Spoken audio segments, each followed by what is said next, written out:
Pilipinas maglalabas ng updated national strategy hinggil sa usapin sa West Philippine Sea. Ang sentro ng balita mula kay Bea Bernardo. Yes, Bea. Angelique, nakatakda ng maglabas ng updated na national strategy para sa West Philippine Sea ang pamahalaan.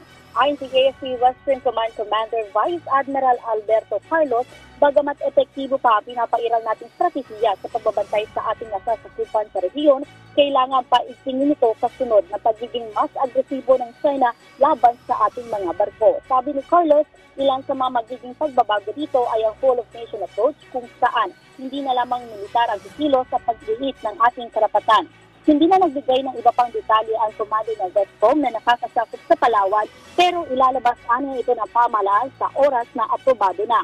Ibinalita naman ni Carlos na hindi pa rin nagbabago ang bilang ng mga foreign vessels sa West Philippine Sea.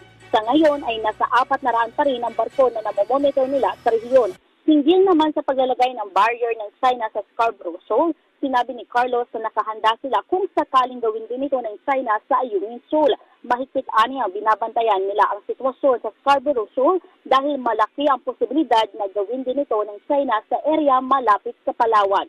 Sinabi naman ni Retired Justice Antonio Carpio na pwedeng dalhin ng Pilipinas sa UNCLOS Tribunal ang coral destruction ng China sa West Philippine Sea, maging ang pagsigil ng China sa mga Pilipinong mangingisda na makapaghanap buhay sa rehiyon ay posible rin nating ihain laban sa kanila. Pero ang solusyon ni Carpio ay gawin ng Pilipinas ang aksyon pag natapos ang pinaplanong Joint Maritime Patrol ng Pilipinas at Estados Unidos. Dahil sa oras na pigilan ng China ang aktibidad na ito, ay posible rin tayong humingi ng danyos dito. Sinabi naman ni Defense Maritime Expert Professor J. Batong Bakal na pwedeng gamitin ng Pilipinas ang mga dating datos na nakalap sa West Philippine Sea upang mas lumakas ang ebidensya laban sa China sa pagkasira ng ating mga coral sa rehiyon. Angelique. Okay, maraming salamat sa iyo, Bea Bernardo.